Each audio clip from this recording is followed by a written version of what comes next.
Mikhail, what's up, man? Thank you for having me, Mr. Max. It's great to be on here, and really excited to dive into some deep concepts that are going to elevate minds, change worlds, potentially explode universes. We will see where we go.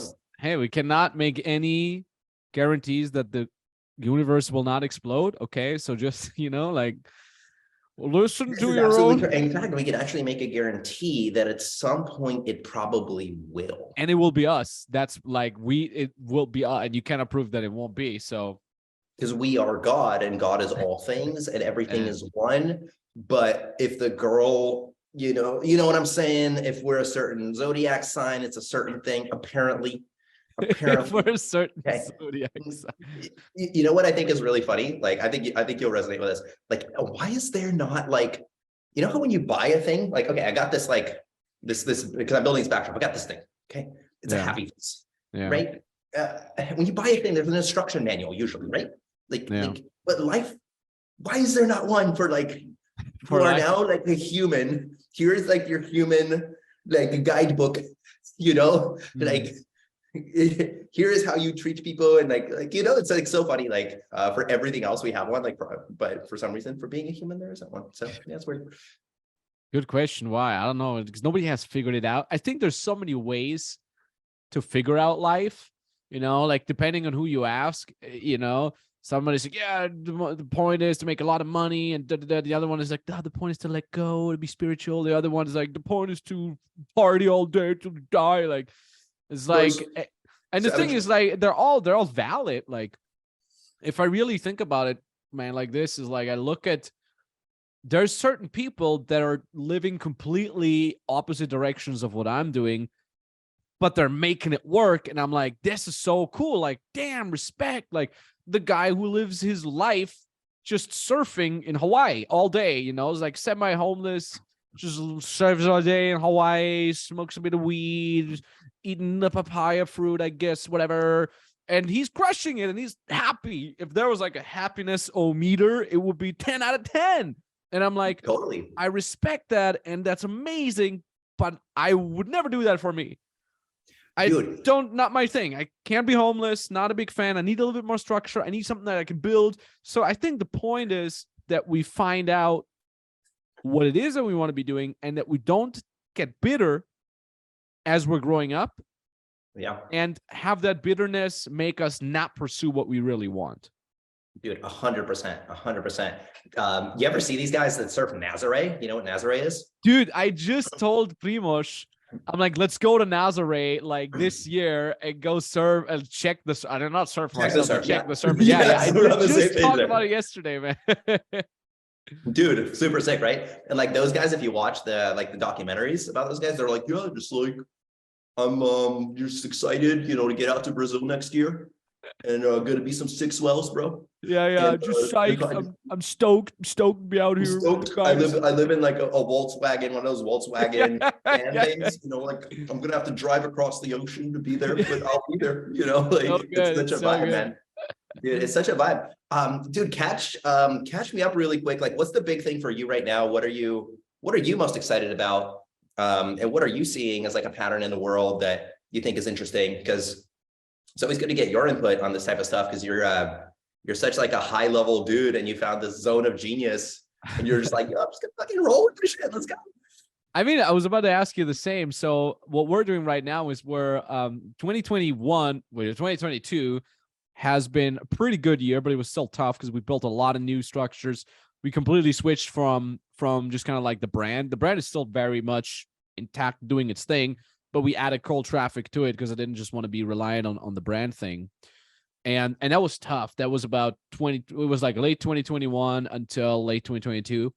So that was really, really tough. Definitely one of the toughest things I've ever had to like push up the ground and just make it just out of nowhere, Absolutely. And right now that we're literally drowning in leads, which is really cool. I've talked to the sales staff, and I'm like, look at this, like our calendar is bursting full, and I can't hire enough sales reps fast enough. And that's it's another challenge in and of itself. And I'm doing almost only sales team right now, apart from the usual coaching my own clients. So it's a very new paradigm that I'm moving in. Yeah. But at the same time, I'm so grateful for it. Like, look at this high quality problem we have, and it's really cool. A lot of our clients are also more advanced now. They're making 70,000, 100,000 a month and stuff like that. That's so it's all just kind of growing. So I'm really really grateful for that. And I start traveling again, especially because of Kiev, because our office used to be there. So I have kind of this excuse of like, well, we're just traveling around. So I'm in Austria right now. I'm going to go to Italy on Sunday to go on a snowboard ski tour, Nice. like walking out. But what are you doing, man? Let's back off for you. People know who the hell I am. Max, Yeah, stop talking. You have a cool guest here. it's still good though. It's still good. I think when you follow someone, there's always that other layer where you like want to see them be authentic, see them be true, see them be real, like almost see them in like a more friendly setting. So I think there's definitely value there. That's one thing I've admired about you is like your ability to like kind of see a dream, build a dream, and help others do the same. So I just want to kind of resonate with that. I'm really good, man. I moved out of LA. I'm down in San Diego. You're talking about surfing. We don't quite have the Nazare swells out here, but hit and surf consistently, wake up, cold plunge, gym, sauna, like the usual sequence.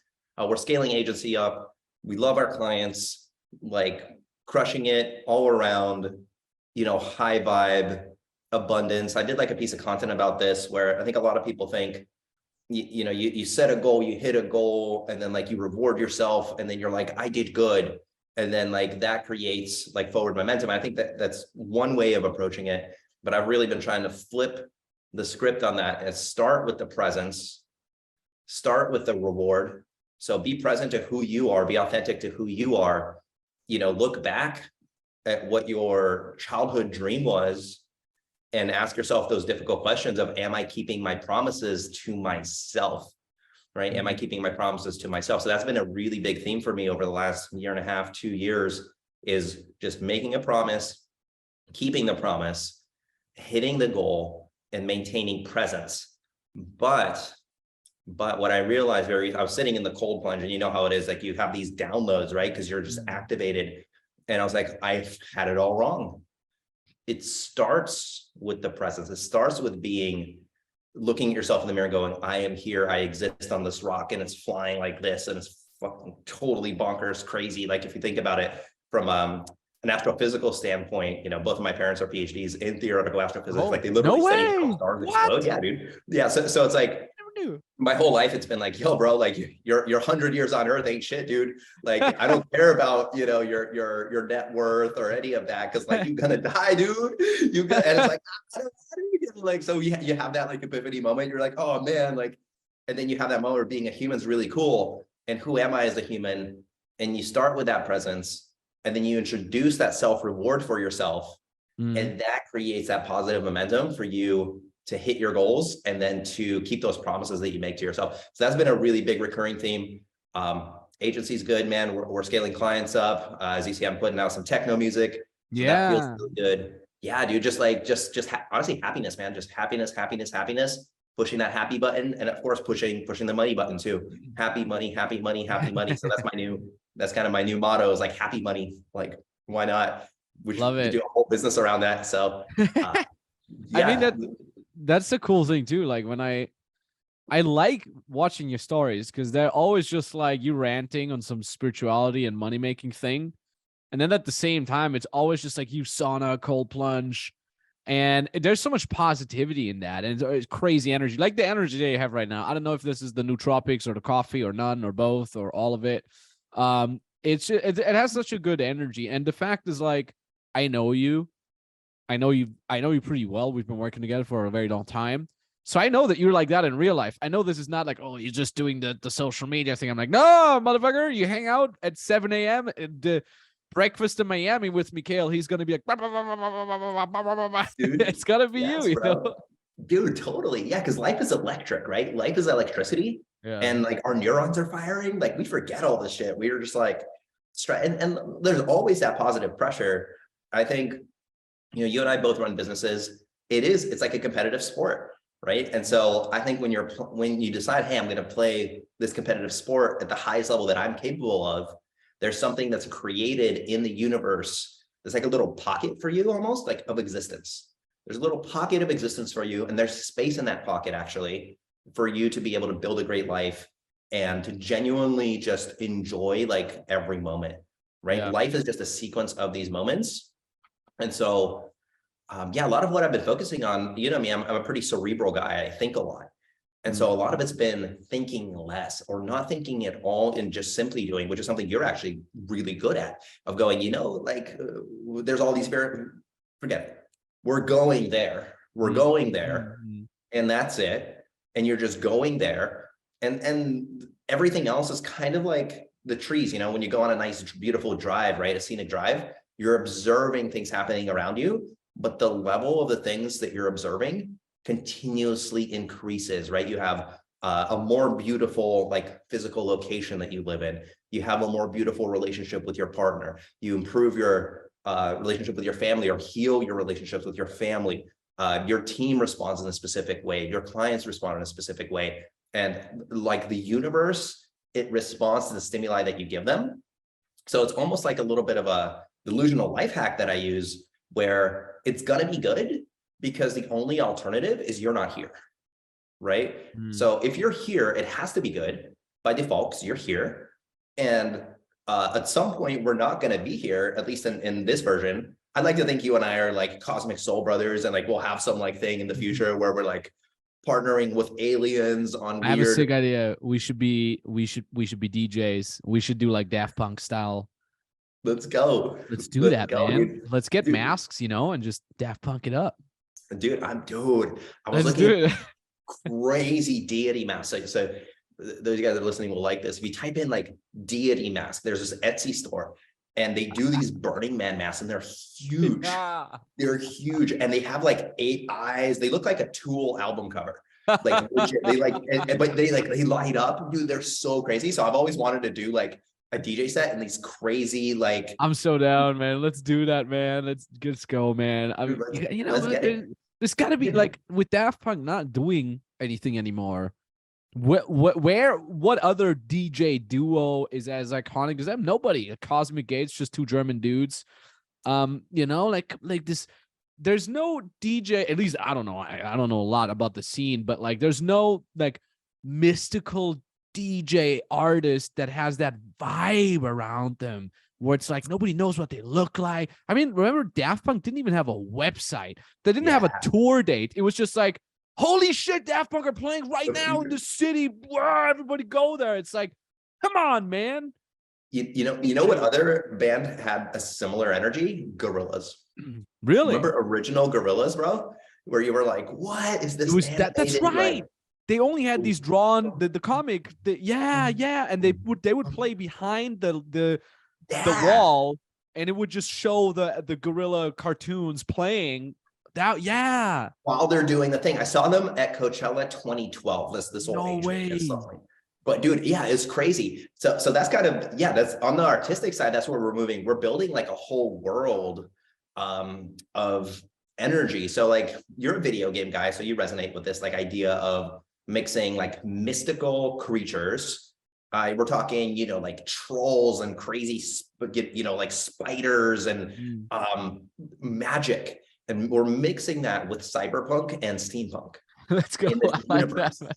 So it's so cool. Yeah, there's this character, I call her Dot, and her story is really interesting. She's this little girl, and her dad. Wait. So hold on, let's backtrack. What are you talking about now? This is a project I'm working on. Oh, sick. So that's your DJ art. It's the DJ. Yeah, it's a secret project that I'm working on in the background that nobody's really seen yet because we're developing the art for it. All right. So for everybody, great artists in Brazil that are working on it, and just really quick, I have to interrupt you. Sorry. So for everyone, because people at this point are like, who the hell is this guy? What is he doing? So Mikhail, you're an entrepreneur. You're a marketing genius. You worked with me in RSD back then in our Real Social Dynamics, not just with me, but with every instructor. A lot of the really great ideas came from your mind. You also worked with Tai Lopez in the background, in the back in the days, and now you have your own marketing agency. As far as I remember, last time I checked in, was you're basically helping influencers, people who have a big brand, monetize that brand. Is that still 100%. What the direction that the agency is doing? 100%, yeah. So gotcha. Just to summarize this epic, and on top of that, Mikhail is a DJ, and not just some random, I do some. No, he's actually really good. Like you're actually a great artist. And on top of that, you're a beautiful human soul. You're very, very kind, incredibly intelligent, incredibly hardworking mofo, very creative, and you're very, very good and dear friend of mine. So that's kind of the baseline. So tell me about the marketing agency, what you're doing, and then let's go back to the DJ stuff if you want. I love it. Yeah, thanks for bringing that back for the folks.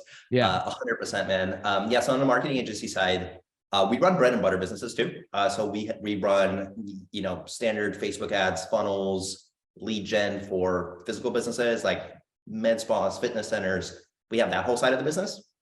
And then where my forte is exactly what you said, helping influencers monetize their brand. So we work with Matt Sifanina. He's got like 13 million on YouTube. We built a whole thing for him over COVID called DNCR Academy. It's all for dancers to learn how to dance, because he was one of the top choreographers in the space. He came to us, he said, listen, I can't teach because everything's closed. What do I do? And we spun up a whole digital community, really successful. Absolutely love that project. Shout out to Matt, great guy. And then we work also with like Alex Costa, for example. He has like 3 million plus, helping him do men's fashion, lifestyle, digital products. There we're really teaching how to grow on social media, how to grow on Instagram, how to grow on YouTube, how to grow on TikTok, how to create content that allows you to monetize your brand in a way where you can actually live your life creating things instead of having to follow somebody else's lead and kind of be a pawn in somebody else's game. So, and then we've got a bunch of other, like Chris and Jen are a good example. They run like Super Connector. They work with Dan Fleshman at 100 million.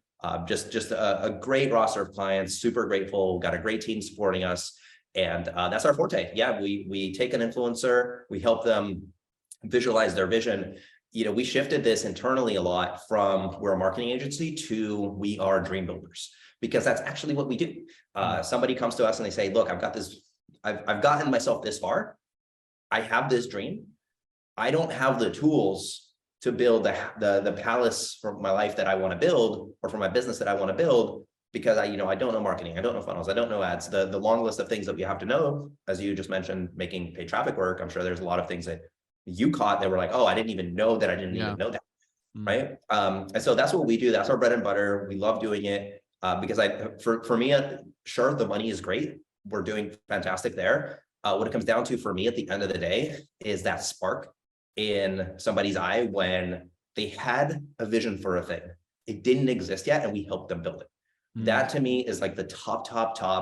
Not to be like TMI, but that's very similar to the look that say like your partner would give you when they feel really loved and appreciated and they know that you care about them. It's a very high vibrational state.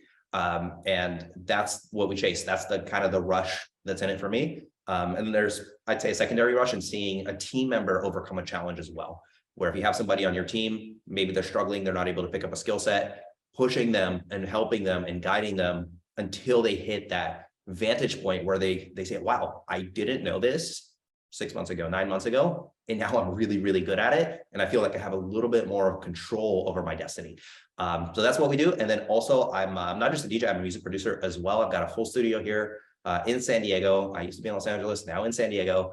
And yeah, I make mostly techno music, mostly like if you kind of visualize like a jungle with people dancing, techno music is basically that.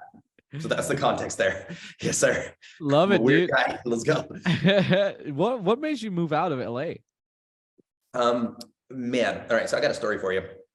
I went to the gym. You know me. I get there pretty early, and I do my thing, and I swim my laps, and I do my jacuzzi, and I do my steam, and then I do my cold shower. And you know how that is. You're coming out of it, and you're just activated. You're ready. You're like, oh my God, yes, today's going to be awesome because I'm making it awesome, and the universe is rewarding. I'm pulling my car out and I'm making this right-hand turn. And there's a homeless guy walking, and I'm like, I'm gonna let this guy pass.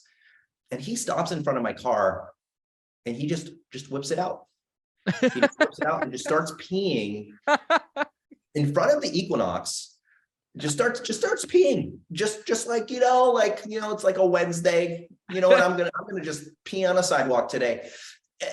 And I just it didn't like totally ruin my vibe, but I definitely felt that like glitch.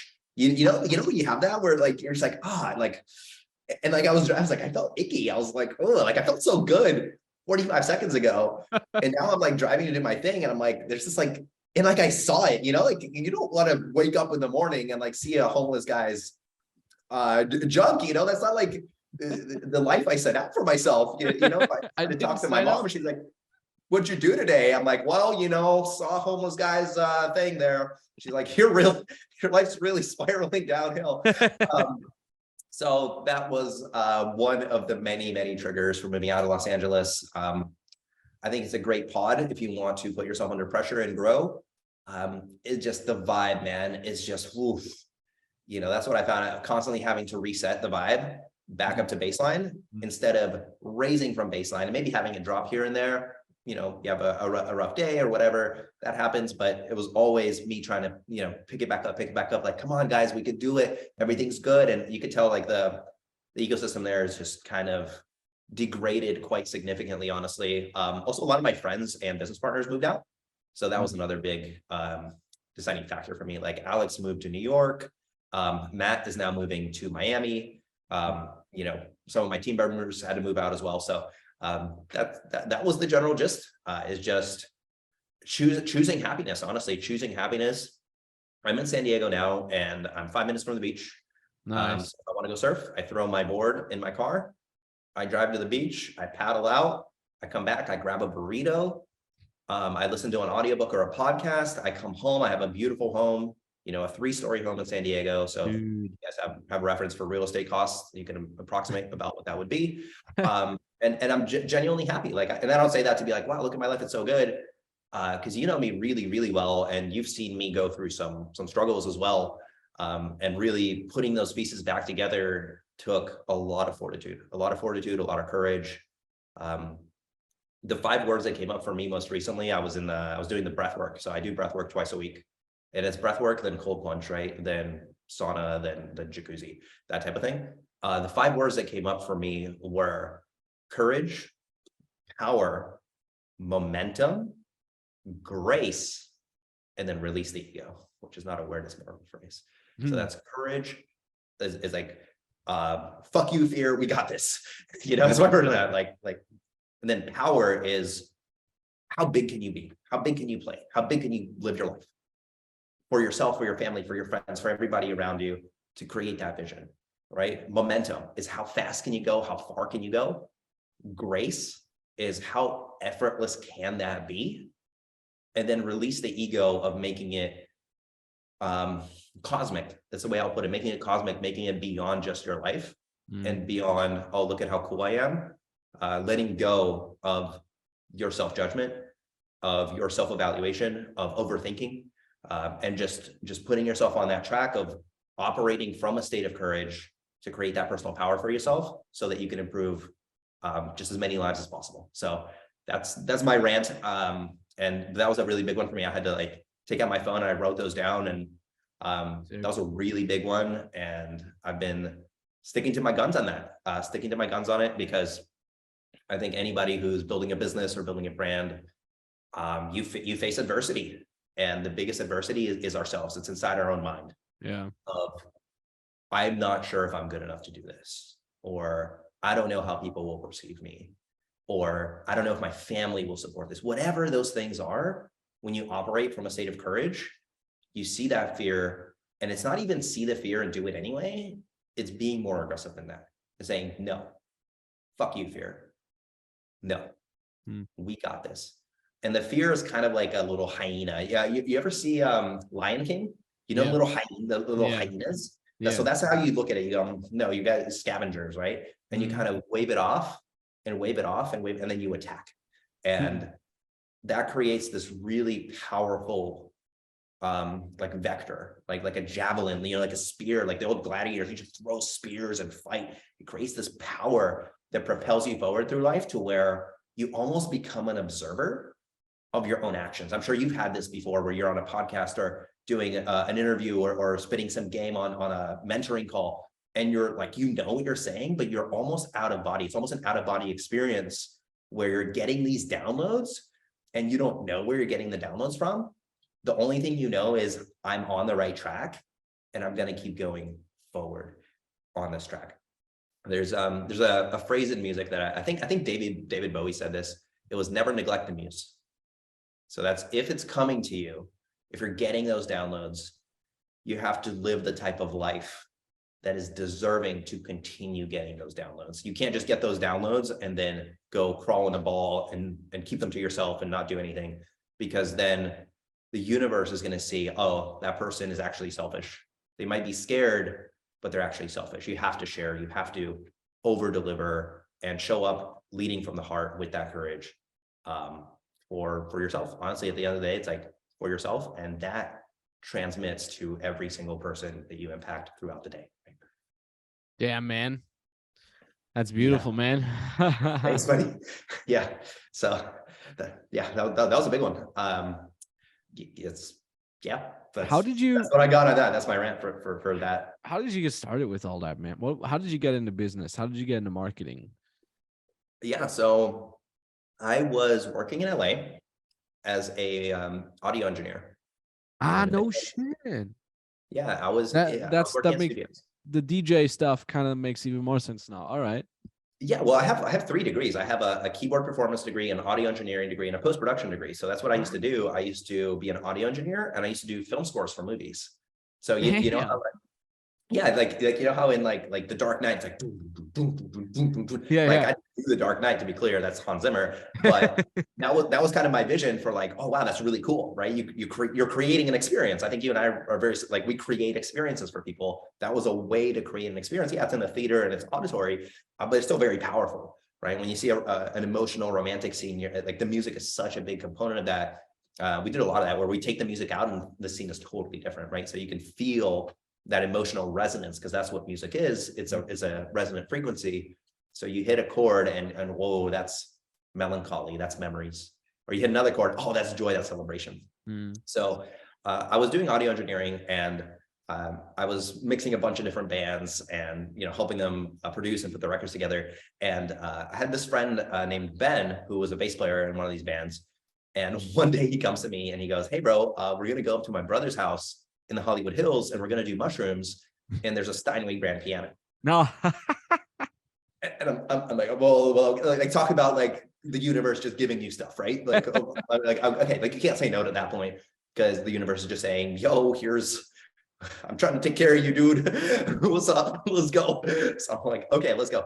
So I'm thinking, it's going to be cool, but we drive up Hillside Ave there, and we walk in, and it's a Steinway grand piano, and it's looking out over all of Los Angeles. And those of you that are familiar with Los Angeles, it looks down at Chateau Marmont. So you have Chateau Marmont right there, which is like a very esteemed hotel. You can see the entire skyline of all of LA, all the way up to the mountains. Just absolutely stunning. There's a Steinway grand piano, and there's a Maserati in the garage. And at the time I'm an audio engineer. Like I'm busting ass for like, I don't know, I was making like no money, right? I was like barely paying rent. And so we jam out, we have a spiritual experience. We jam out, if that makes sense.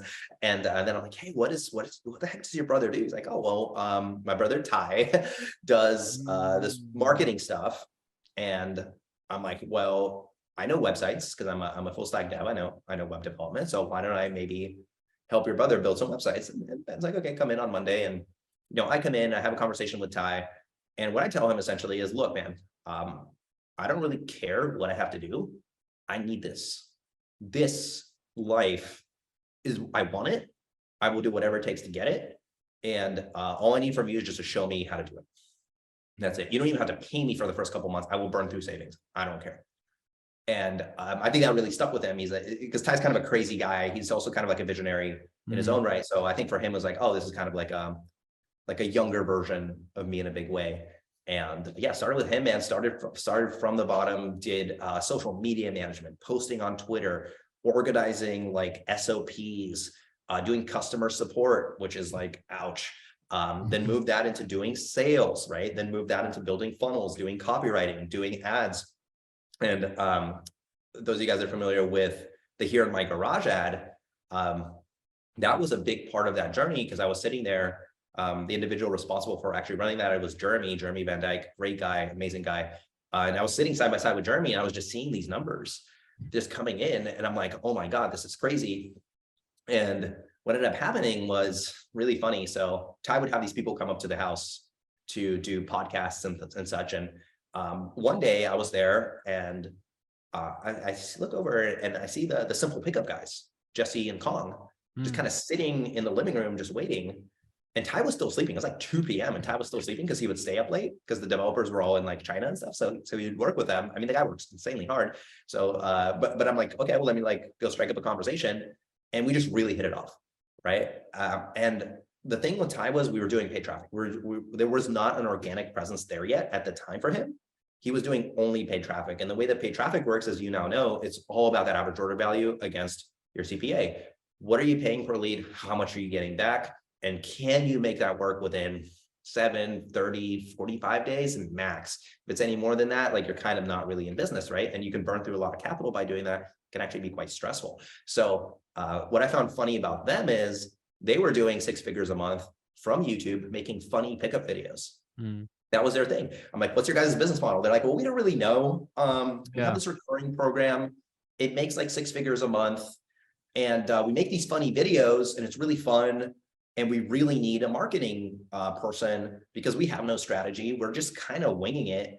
And so there's something that clicked off in my brain of like, okay, like here are the patterns that I see. Number one, Tai's brand is taking off and Tai is a very dominant figure. And so if you're kind of on that ship, it's going to be the Tai Lopez show. And I could see that. I'm like, Mikhail's never really going to be able to shine here. I've got a good place here, but I'm never going to really be this like most powerful version of myself. And then number two is I really want to figure out how they do this viral content. There was like an intrigue, like you're kind of like this. If there's a skill that you're like, ooh, that's really cool. Yeah. You're very good at like, okay, let me go and figure out how they're doing that. And sorry, this is like a long story, but maybe this paints context for people. We're doing good. Awesome. Go for it. I'm pacing it with just enough details so that people kind of visualize themselves doing it. So I'm there and like Tai didn't wake up for that podcast and they had to leave. So I was like, oh, that's really odd. And I kind of just asked for a raise because I wanted a raise. And I got a lot of pushback on that and a lot of resistance on that. And so I reached out to them. I said, hey, like, here's about the rate that I would want. Let me know if you guys are interested in that. And how much were you making and how much would you want to be making? At the time I was making under 10K a month and I requested over 10K a month. I'll put it in those kind of terms. Like I was not making a ton of money while I was with Tai. I was doing a lot of secondary copywriting gigs. So I would find a client that wasn't being served.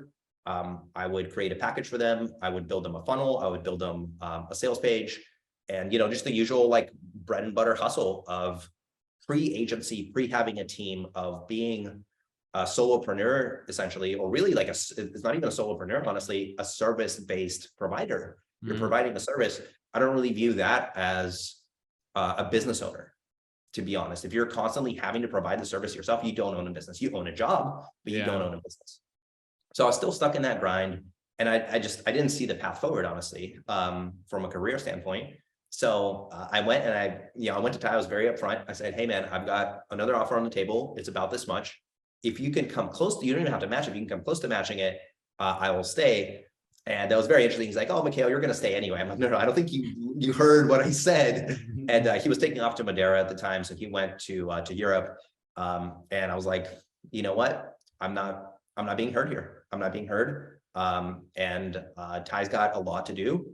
He's got to build his empire, but I have to build my empire. And so I went to Simple Pickup. Fantastic experience there. Learned so much about culture, learned a ton about operations. Their COO at the time, Peter, was just one of the most thorough operations managers that I've ever seen. Like every single document in its right place, SOPs perfectly outlined, onboarding perfect, just like really, really. He was from McKinsey, so he was like from a very esteemed like consulting background, and that really stuck with me. And then we got to make viral content and see how it converts into sales. And I thought that was just pure magic. Just being able to do a fun thing and then have money come from it, to me was like, I was like, yes, I've arrived. This is awesome. And as I was doing that, I was, I would come into the office and I'd do everything. And I would come home and I would manage all my other clients, right? Because I still had people that were paying me. So I was kind of double stacking. And at that time, one of those clients or potentials was Owen, right? From RSD, came to me and said, hey, we'd love to do something together in the future. I'm like, I don't have the bandwidth. You guys require a lot. Let's circle back. And so, we went through this for about a year. And essentially what happened in SP or Jump Cut Academy, I think I'm allowed to share this, but they basically had a kind of a differing of visions, and the founders wanted to do something different that wasn't direct marketing based. They wanted to do more of a platform. And so we kind of made a decision to unwind all the direct marketing efforts that we were doing at the time, which honestly put me out of a job. That was a really like emotional week for me. I remember driving to Malibu and being like, yo, I basically just got fired. I don't know what to do. They basically so they basically just said, hey, we're going to wind down the operations there. They didn't even tell you like, hey, that means that you're not going to have a job, or how did that go? It was even more rough than that, to be honest. They were like, hey, you're fired. Oh, all right. Should I tell the story? I'll tell the story. All right. It wasn't just that. All right. So here's my thoughts. Okay. Here's my thoughts on this. Let's go. So the company's name was, what was it, Max? Simple Pickup, right? Simple Pickup. Like, we teach guys how to pick up girls. That was like the name of the entire brand. Okay. And so I feel like we were living up to it.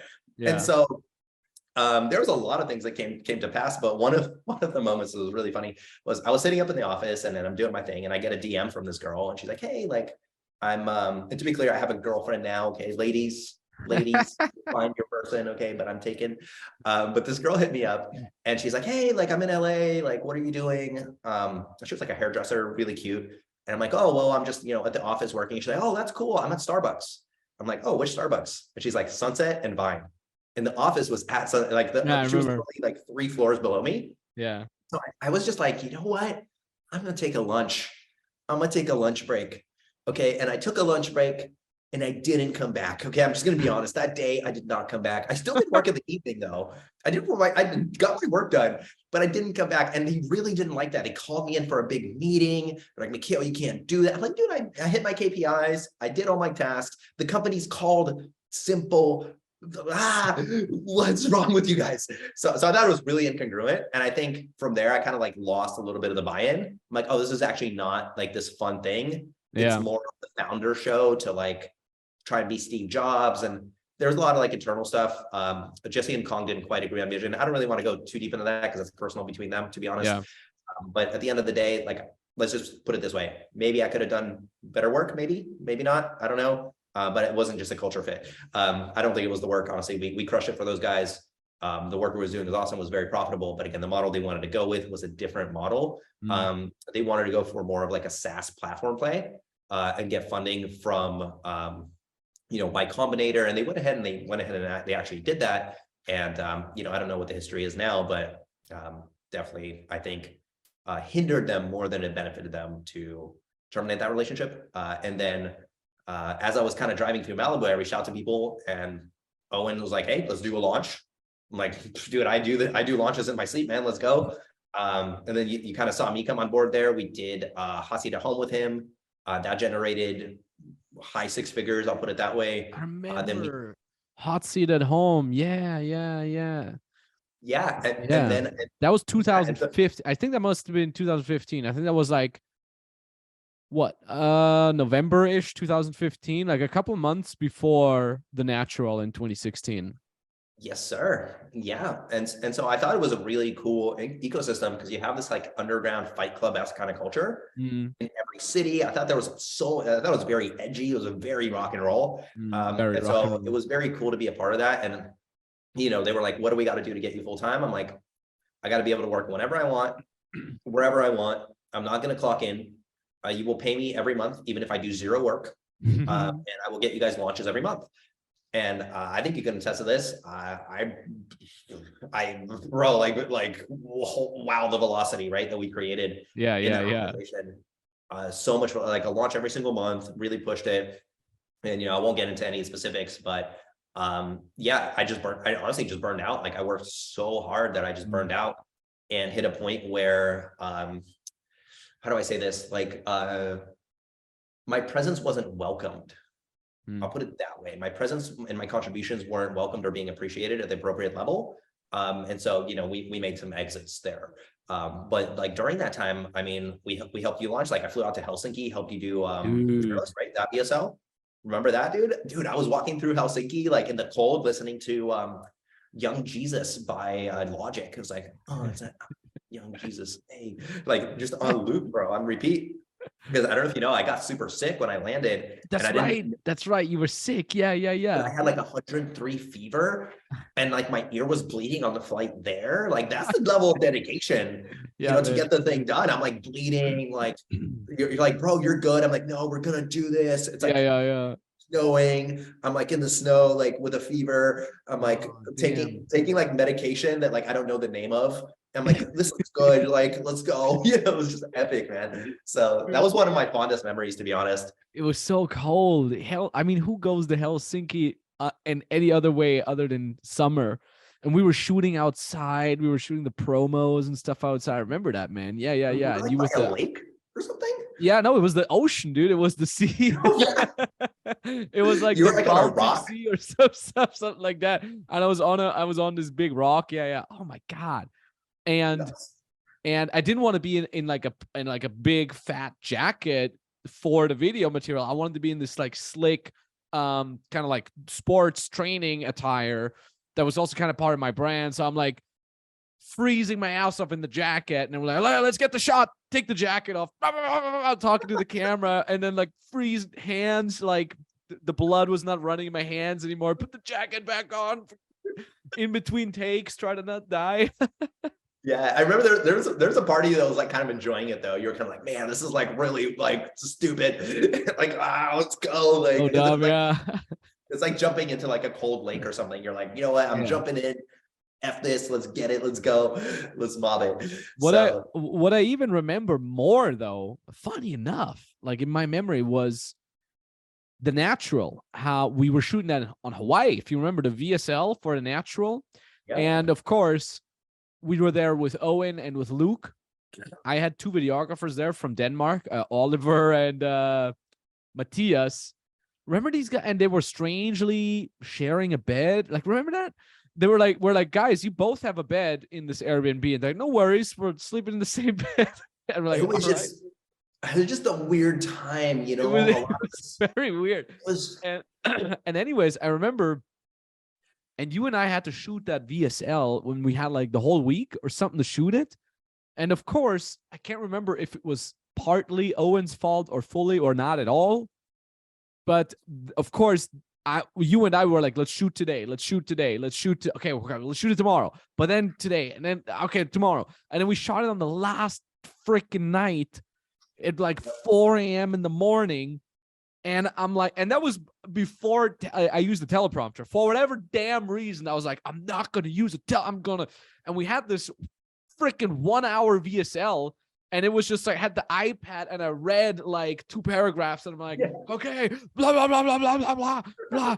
Cut, read the next 2 paragraphs. And then it took us forever to find a freaking spot where there was no music, but the lights in the background were kind of blurry and looked good. We finally find a spot. I'm like a third through the VSL, and then the freaking sprinklers go on. Yeah. Remember that? The sprinklers. And I'm like, it's 4 a.m. I'm underslept. I'm hungry. I'm stressed. I'm like, the damn sprinklers. Then we had to move to another damn spot, and the camera guy had this huge, he had the Ursa mini camera, so he had to hold it on his freaking shoulders for like the whole goddamn night. And everybody was stressed. Everybody was just like super low vibration, just like full on pain body attack. And fuck. Remember that? The culture, bro. The culture, there's no reason why you have to do that. Yeah, like no reason. Things can just be good. Pure madness, pure rock star. Like, take the camera. No, we don't need a teleprompter. It's filming on the street. So, dude, I remember flying back, and I'm just like sitting there. I'm just like, ow, my brain. But hey, dude, and what sucked is I'd have to fly back and do another launch immediately.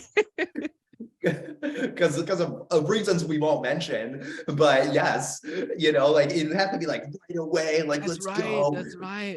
But hey, I mean, dude, that VSL, that program, maybe my first million. Dude, fuck yeah. That made me a millionaire with 26, and like I wouldn't have it one of the any other way. I was there with my Jurassic Park tank top. You were standing behind the camera with with the tablet in your hand, and you're like giving me like signs. Yeah, let's go. Like, oh yeah, no, do it again. Yeah, that's good. Like, dude, I'll never forget that, man. This beautiful. It was a beautiful, crazy experience. And then, what did you launch before? Wasn't it Todd? I know it was Julian was before that with Shift or. Dude, we did 10 game for Julian. 10 We game, did that's hot right. seat at home. We did the other hot seat one for Owen.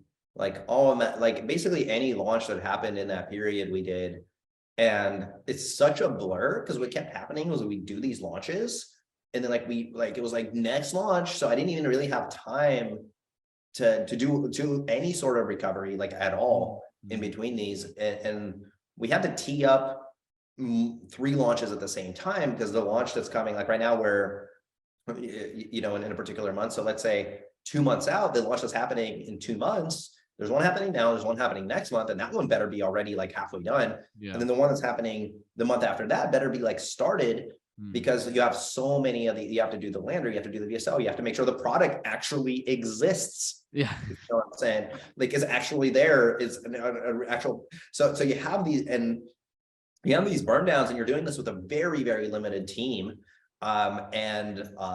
Just at a frantic pace, just at an absolute Stephen Curry-esque pace of doing this, which I think really made me the marketer that I am today, to be honest. That really hardened me. And I mean, my skills shot up. I was already pretty good when I came in, but man, after that experience, it was like, it's almost like going to war in a way for me, because there was so much pressure, and so many people depend on you getting these launches done, right? You've got the whole ecosystem that depends on like one guy to get everything put together quickly and make it perform. And it was just so much pressure. And yeah, I had some of my darkest days during that time. I had some great days too, but some of my darkest days, I remember just going in the shower and like fetal position. I would just turn on the hot water and I would just lay there.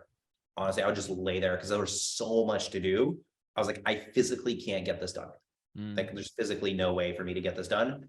So that was very, very difficult. But, coming out of that, like, and seeing our ability to make impact in the businesses we make now, worth it. Yeah. To be able to build those dreams. So, yeah, man, super grateful. And like, honestly, working with you was the highlight of a lot of that. Like, it was really, really fun. I think we shared kind of this vision, like, like, we don't want, like, it doesn't need to be like difficult or like super stressful. Like, can it just like, and I think there's this kind of ties back to like the stories that people tell themselves. I think we had a very similar story, which was, hey, I want to have fun. I want to make great content. I want to like impact people in a positive. I want to make tons of money while doing that. But I don't want to stay up until 4 a.m. doing a sales letter because I shouldn't have to. Yeah. And I'll do it if I have to, but let's not create the situation operationally or structurally where we have to do these things. Exactly. And let's, you can have a happy existence. Like, you can wake up, you can have a green smoothie, you can go to the sauna, you can go to the gym. Yeah. You can wake up, you can look at your net worth and be happy about that. You can look at your relationships and be happy about that. You can look at yourself in the mirror and go, I'm happy with that person. Yeah, it's a good person. Like, fuck yeah. And I think if you don't start with that sense of internal groundedness and like center, right? In Russia, we have this word, it's called stержень, which means backbone.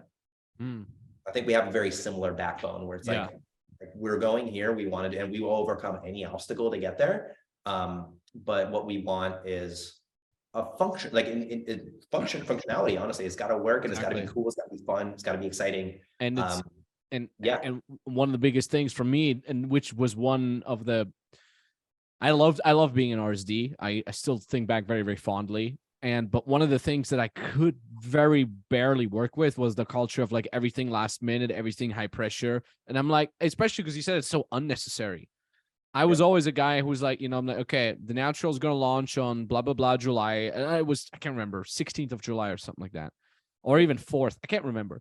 And I'm like, and I knew this like a year ahead. So I'm like, okay, this is what the program's going to be done until March. And we're going to edit until May. And then we're going to shoot the video. It was all like, with the exception of that one VSL, we had everything perfectly ready to launch, all the launch videos. of course, the program itself, which was in RSD, wasn't even like part of the culture to have the program ready before the launch.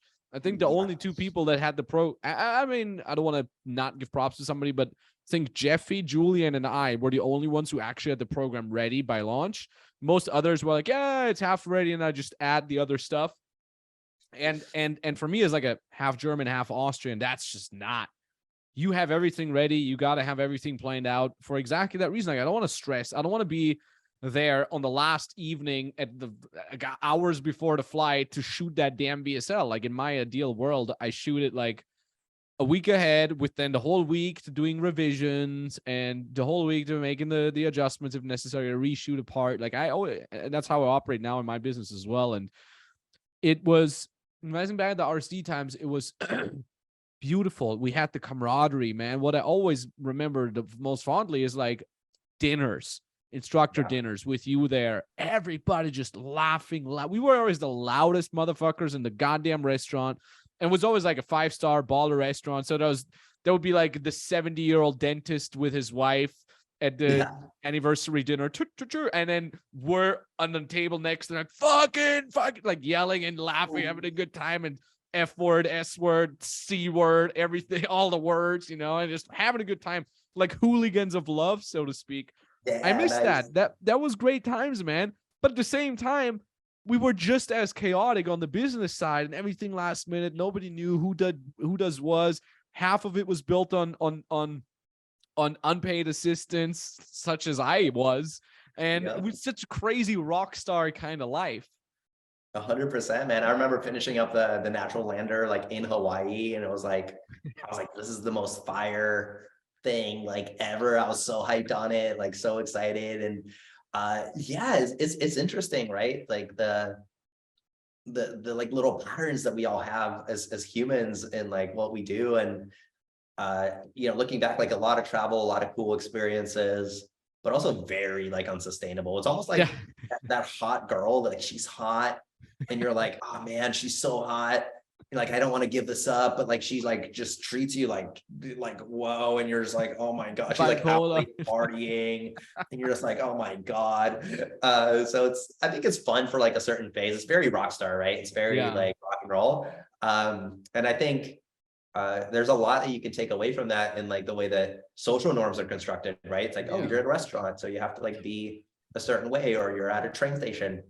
And I always do this with my girlfriend. Whenever we get in an elevator and there's somebody else there, I always do something weird, like on purpose. And she hates it. She's like, oh, you got to stop. And I'm like, man, like, what do you think of pandas? Like, are they bears? Are they Asian? Are they white? Wait, hold on. Did you ever get that panda back piece?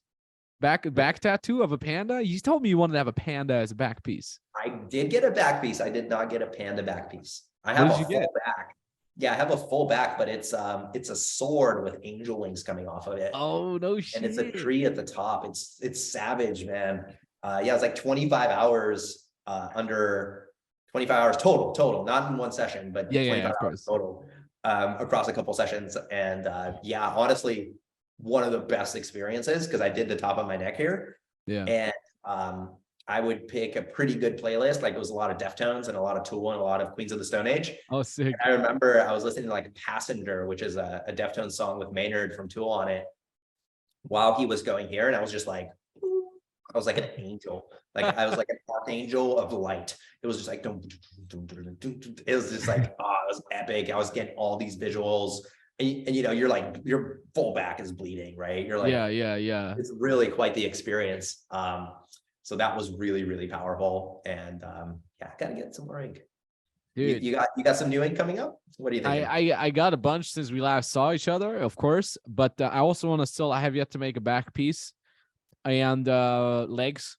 I want to have my left upper leg and my right lower leg below the knee, and right on the right side below the knee, and on the left side above the knee. And then I think I'm done. I mean, I don't have much more space. I definitely don't want to do neck or face. The back of the neck, maybe as part of the back piece, would be down. And then I'm pretty much done. I got my right chest with the bear. I have a bear here. Got it in Ukraine. One of my favorite bear, bro. What? Dude, it's sick. It's one of my favorite artists in Ukrainian tattoo artists. The guy who made my arms as well. This Dude, was I look one sick. sitting. This was like 6.5 hours, one sitting. He crushed With the through it. shading, you did it all once. Yeah. This guy's Ooh, fast and he's sick. really, really good.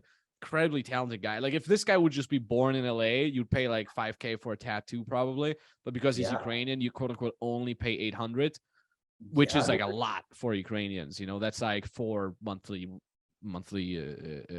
salaries. And that's so tough to do because you got to do the entire outline and then you have to wipe it and then you have to do all and the bus and shading. He did everything. He did my inside arm, outside arm, left and right, and this. Dude, that's sick. Yeah, I think a lot of people don't know that. They just see like people who don't. Okay, so I used to, you and I both used to not have tattoos, right? When we were born, like come out like fully named. And I think when people see tattoos, they're like, oh, that's cool, but they don't have tattoos. Like they don't have any context, whatsoever. That's right. And when people hear that, it's like it's actually not that easy to go through and do the lines in a way that the skin doesn't get like inflamed, right? Because you have to, like, if you're doing that in one session, you have to do all the lines and then you have to wipe it down. And then the skin itself, like, because you're literally like hitting it with a needle, right? You have to make sure that you do those lines in such a way where it doesn't like swell up so you can do all the shading. So that's actually really, really impressive. I don't think most people like would understand the context of how impressive that actually is to be able to do the full outline and then all the shading on a piece that's that big in a single session. So dude, heck yeah.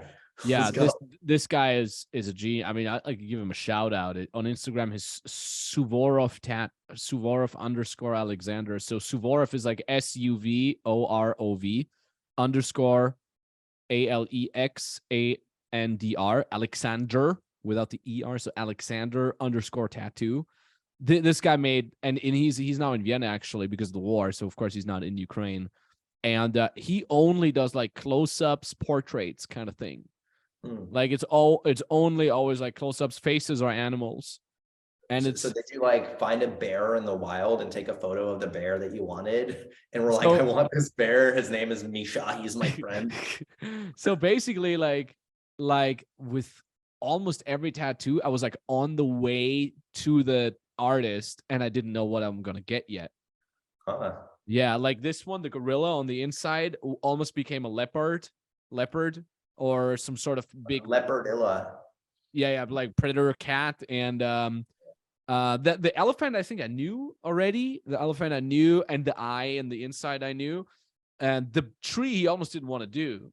I told him I want to have the tree, I want to have this, and then like I'm there and he's like, I'm not gonna do it. And I'm like, wait a minute, I've had this appointment for 6 months and I told you 6 months ago I want to have that. He's like, I want to do a portrait instead. And I'm like, it's good, but sorry, dude, like this is my money. You don't get to decide. I'm like, what? Like, dude, I told you 6 months ago, I confirmed with you 4 times, And it was all over translator. My assistant had to translate. And she's like, he says he wants to do a portrait. I'm like, what? Do a portrait of a tree. Let's go. What about the tree, man? Let's go, And then he was like, yeah, fine, I'll do the tree. And I think the tree is actually his best work. And he didn't even post it on his Instagram. He was unhappy about it. Oh, wow. Dang, but I don't care. It came out great. He even said it came out great. He just said it's not what he usually does. Oh, that's interesting. Yeah, he crushed it though. I love that guy. That's a perfect example of like artistic limitation in a way. Like, how artists are very like non-marketer. They're the opposite of marketer. True. Dude, 100%. Really quick, for the audience, is there some value that I can provide really quickly?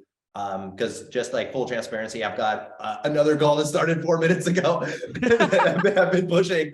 Sorry, bro. Sorry. It was also my fault because I just let you ramble. Go for it, bro. Sorry.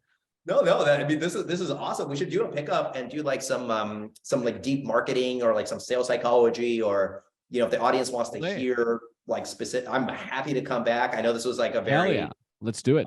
Joe Rogan-y explorative session, which has been therapeutic in many ways for me. Actually, it's been really, really good. Dude, I'll have you on again. Fuck it, next week or whatever.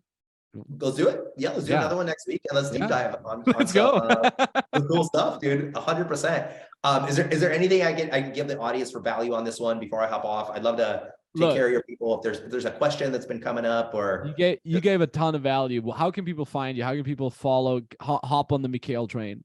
Super easy. Just go on IG. Find me at MVKBiz. That's MVKBIZ. I'm on there. You'll see me making some music. You'll see me spitting some marketing knowledge, some mindset knowledge. You'll see me in the cold plunge, morning rituals, you name it. We rock it, we get it, we live a happy life. Happy money is the name of the game. And that's what we're gonna do. Let's get it. Mikhail, I love you, bro. Let's do another episode maybe next week already. We'll be in touch. And Let's have do fun it. at the And next call, quick bro. thing to exit out, man. So much love for you in my heart, brother. So much love. I can't wait to see you in person. Give you a big hug. Let's go. GG, bratan. Talk to you soon.